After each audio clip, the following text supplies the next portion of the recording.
Welcome to the eighth episode of Frames of the Future, a brand new podcast presented by the Eleanor Rose International Film Festival. This podcast is dedicated to connecting with filmmakers and creatives from around the world, offering an inside look into their projects, their process, and the stories behind the work. We believe every artist deserves the opportunity to share their creative vision with an audience, and Frames of the Future was created to do exactly that. If you're interested in being a guest on the podcast, feel free to send us a DM or email us at contact@eleanorrosefilmfestival.com. The Eleanor Rose International Film Festival is a global celebration of bold, innovative storytelling, bringing filmmakers from around the world together in the heart of Pennsylvania. Taking place May 29th through 31st, 2026, at the historic Roxy Theater, Northampton, the festival features theatrical screenings on the big screen, a glamorous red carpet experience, exclusive networking events, and insightful talks and Q&As led by industry professionals. Whether you're an emerging artist or an established filmmaker, Eleanor Rose is where stories connect, ideas collide, and the future of film takes center stage.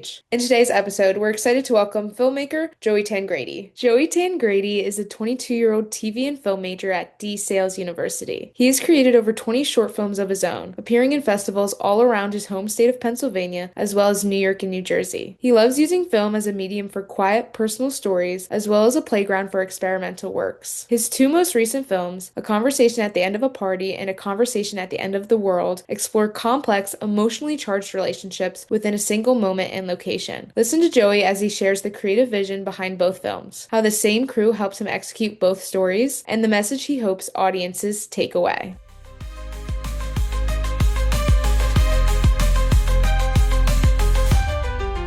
Joey, welcome to Frames of the Future. Thank you so much for having me. Of course, with strong themes of family, love, and survival, your film, A Conversation at the End of the World, is about the complicated familial relationship between two sisters. You've mentioned it can sometimes be difficult to voice one's issues with family members, and sometimes it needs to be forced out of them, in this case, through a flat tire or the end of the world. What message are you hoping audiences take away from the film and the sisters' relationship? Gosh, I hope audiences kind of take away the idea that they are allowed to have the conversations that they need to have. Um, Sometimes it's hard to bring up issues that you're having or fears that you have with other people. And it can take it seeming like the world is going to end to actually share those feelings and those fears with people. And that it shouldn't take that much really to share that with people.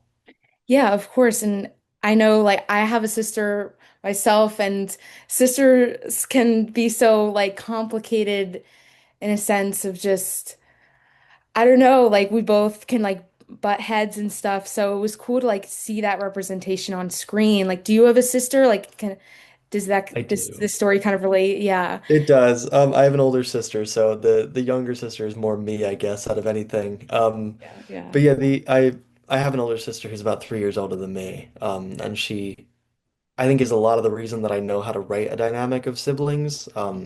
There's a really weird, kind of very specific honesty that you have with a sibling that you don't really have with even like a best friend or anything, where you're like you can kind of say anything, even if it's nice or mean. Like you'll just kind of say it to say it because it's like, yeah, we don't talk every day, but like you were with me when I grew up. Like you know what I was like when I was two.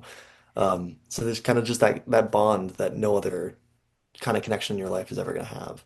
Yeah, there's like seriously like no filter. They can just like we just like say whatever we're feeling and then it's like okay, move on. Like there's no like converse like like I'm sorries or whatever. So yeah, it was really cool to like see that on screen. I also really want to talk to you about the sound design.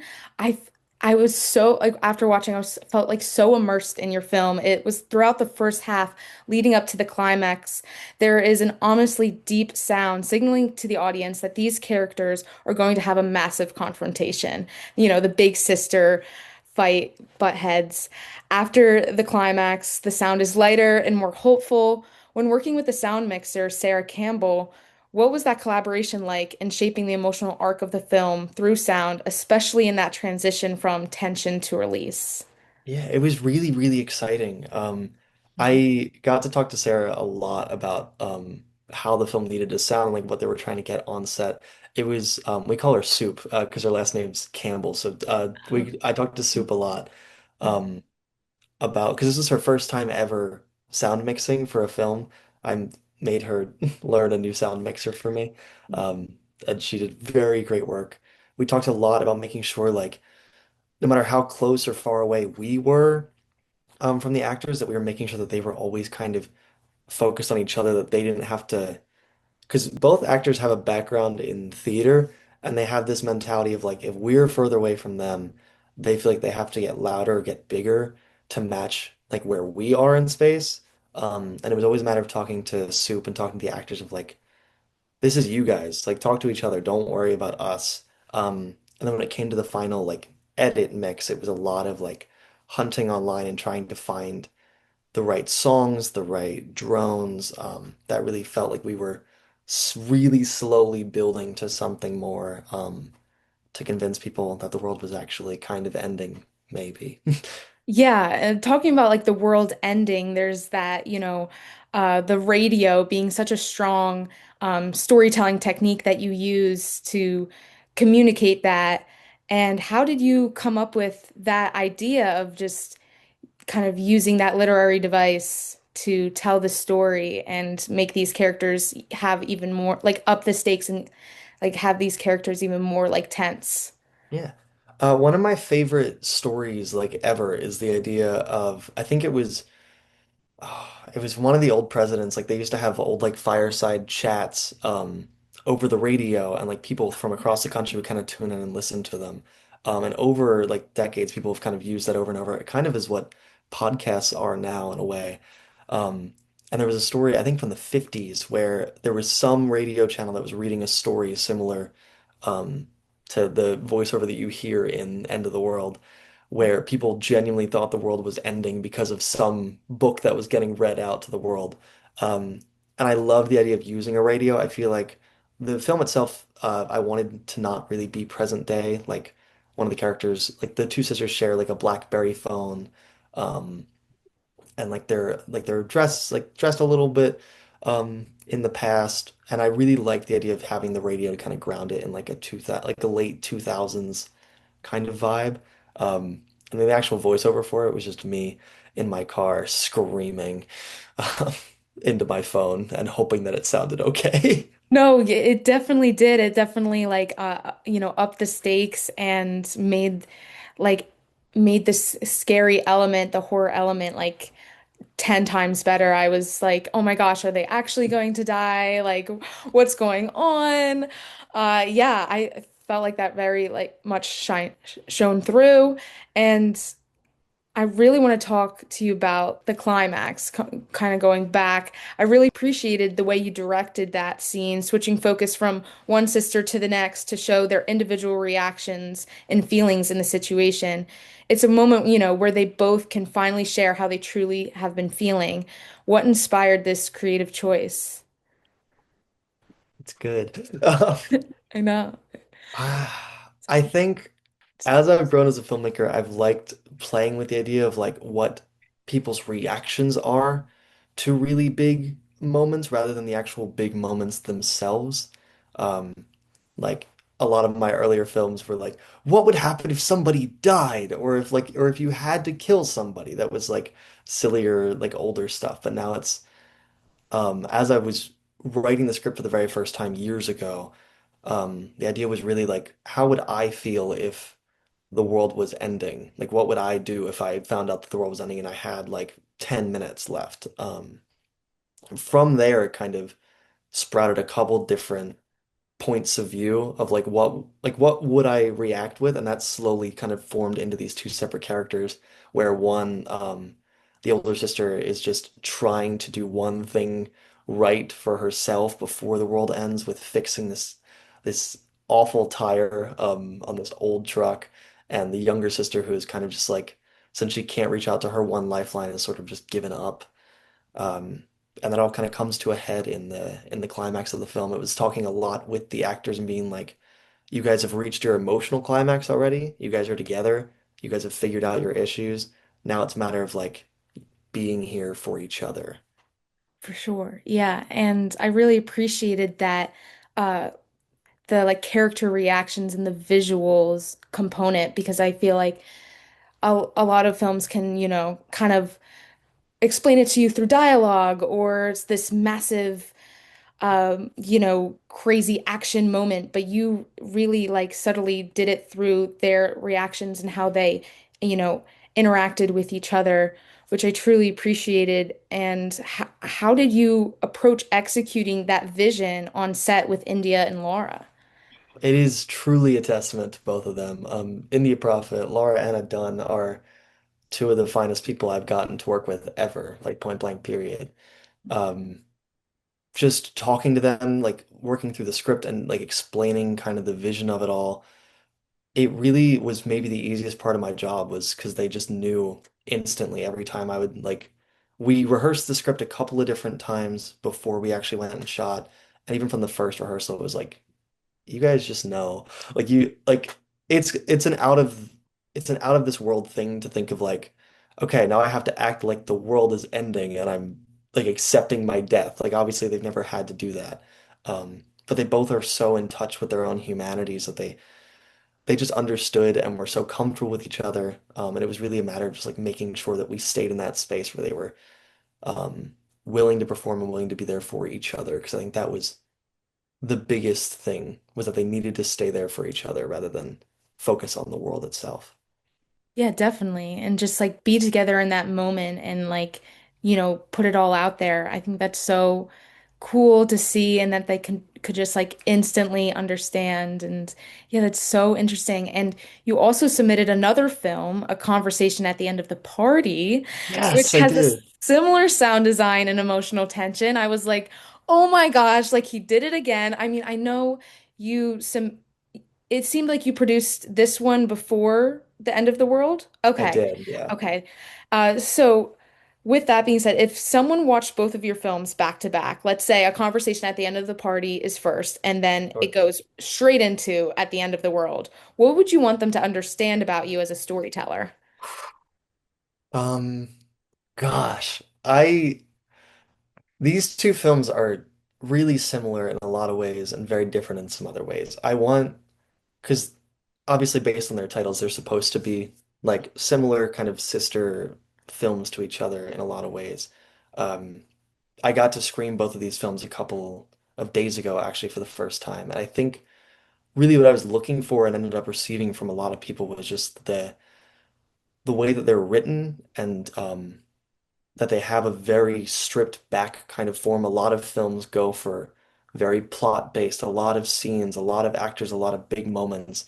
I love getting to strip back and just do one moment, like right here, right now. Never cutting away, just like forcing these characters to be in this one space and like not giving them room to leave. Um, so I hope people are able to see like these real conversations on screen. And then I also hope that they see a theme. Both conversation movies are about love in different ways. End of a Party is about romantic love and how sometimes it doesn't work out the way you want it to. Um, and then End of the World, of course, is about family love, specifically like siblings and how different people show love, how different people process love, how different people struggle with love and sharing it. So if people got any of that away, even just a little bit, I will take it. Yeah, you're kind of creating your own film style. I feel like a lot of films, you know, have their films span over like, weeks and months and years and whatever, but this film is just one moment during one a small moment in someone's day almost. And I see in the media now a lot of TV shows and films are doing that, and it's cool that you're kind of contributing to that. Like did you gain any inspiration from any other pieces of work? Ooh. In terms of like the one location thing, I watched this is such a different movie, but I watched 12 Angry Men like 3 years ago. The whole film takes place in one room, and from then it was like if you can make one space and one group of characters that interesting for so long, like I am obsessed with you as a filmmaker. Um, I think it's so impressive to be able to like write a character or a group of characters so complex or so engaging that like you don't have to keep cutting away or doing something else. Like you can just sit there and listen to them talk. Um, and it's still like the coolest thing ever. In terms of tone, 12 Angry Men is more of like a jury deciding if a man killed somebody or not. There's a couple tone ones I love. The movie After Sun, I think, also came out in 2023, which is when I watched 12 Angry Men, and that movie rocked me to my core. It is a movie of just like people hanging out. It's just like a father and a daughter hanging out for a long time, and then you don't really get why we're watching it until the last like 10 minutes, and it rips my heart out every time I watch it. Um, so I think those two kind of movies balance each other out in some weird way where I started doing like the one location thing, but made it rather than these larger than life scales besides the end of the world and all that. Um, Kind of just these really personal moments, like those smaller moments you don't really get to see in movies as much anymore.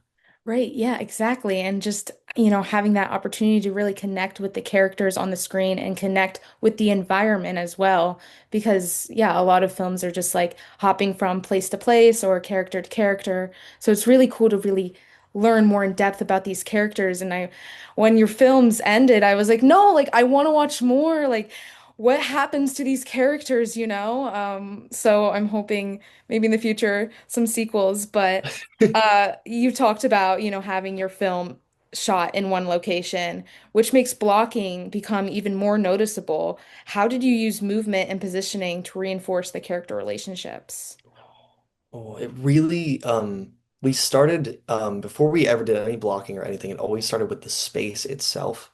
Like the house that we shot out for a conversation at the end of a party was a friend's house at the time. And I had been there a couple times for a couple different parties myself, and I kind of like learned that deck so well. Like it's a very small space, but I was kind of learning all the different like ways people could be around it.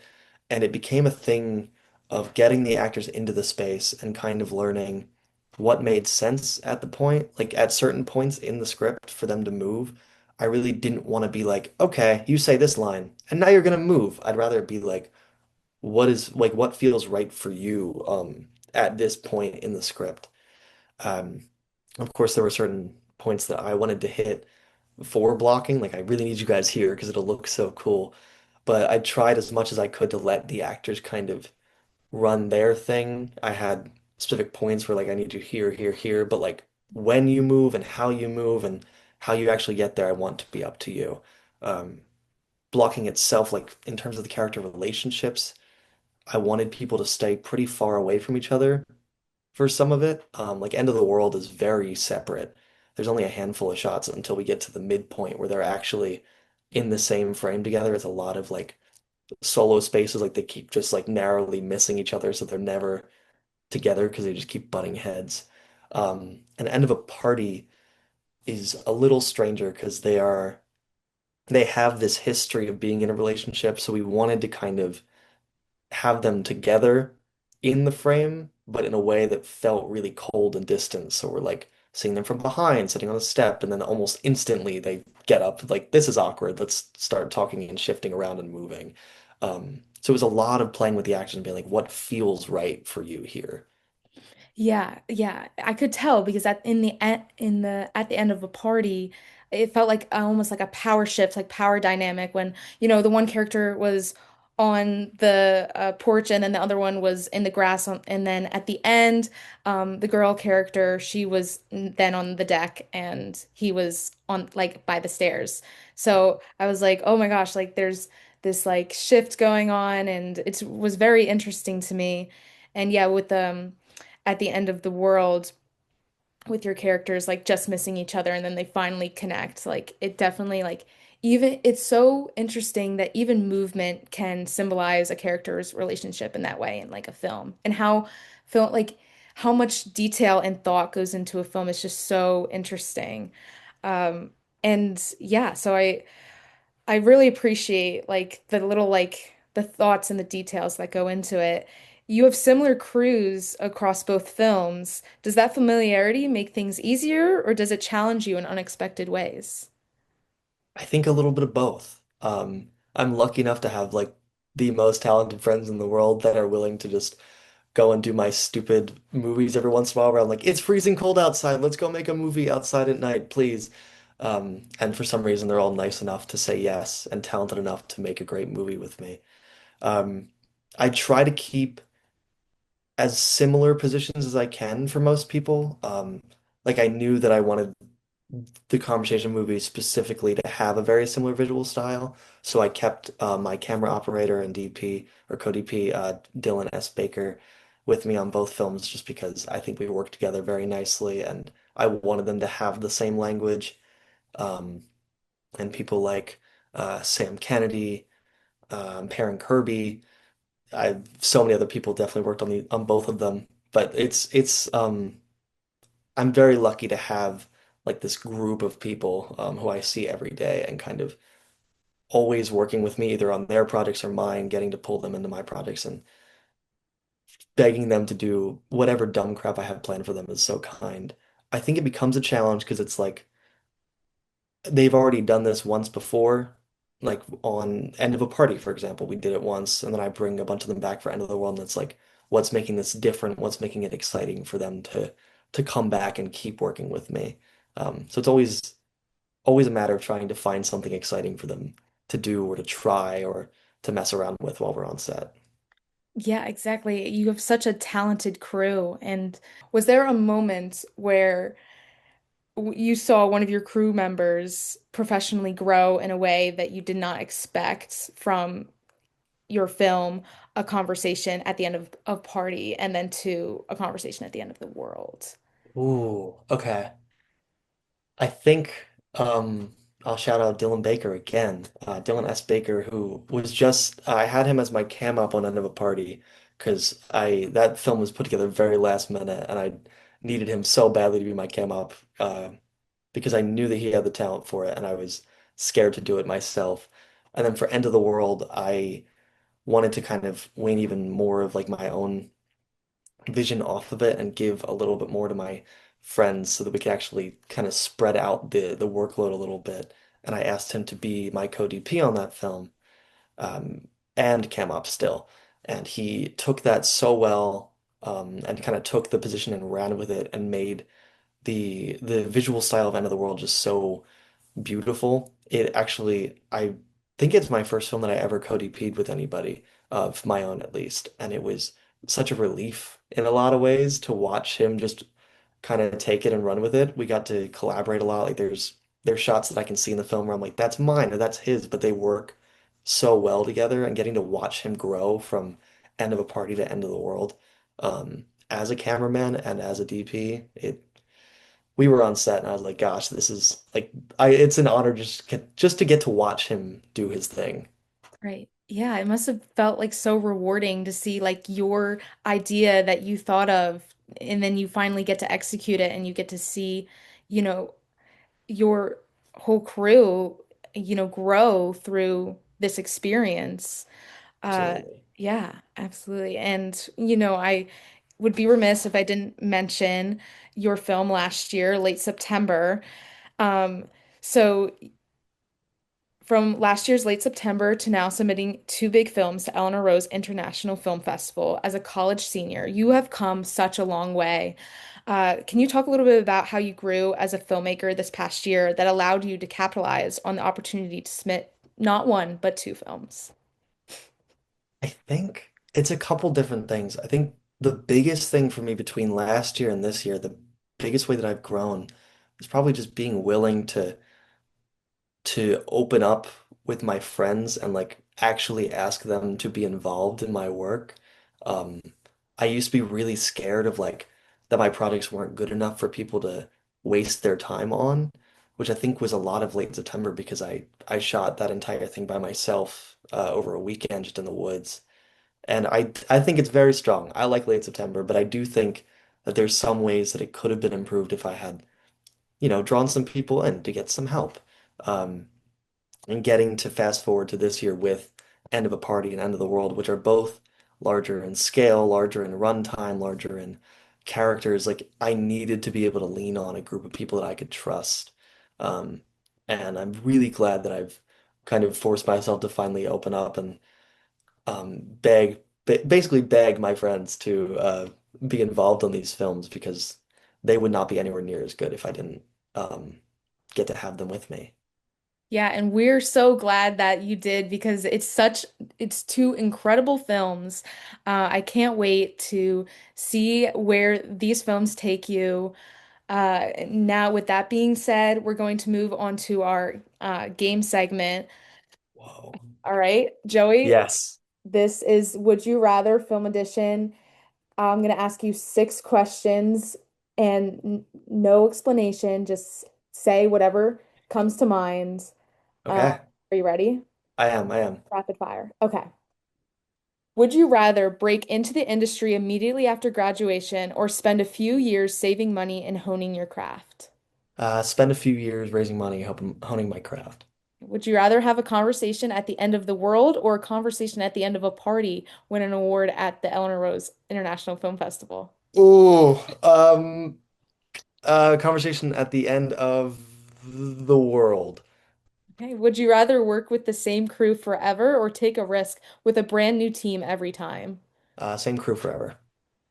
Would you rather be stuck creating films in Pennsylvania or have to travel to a new state for every new film project? New state for every project. Would you rather be known for a film franchise or one iconic film that's timeless? One iconic film that's timeless. Would you rather have to continue to shoot films in one location or be able to shoot anywhere but only have a few days to film? Anywhere but only a few days. Okay, thank you so much, Joey, for joining us. That concludes our game segment. Thank you so much for having me. This was so fun. Thank you. I'm entertainment journalist Ashley Kane. Thanks for watching.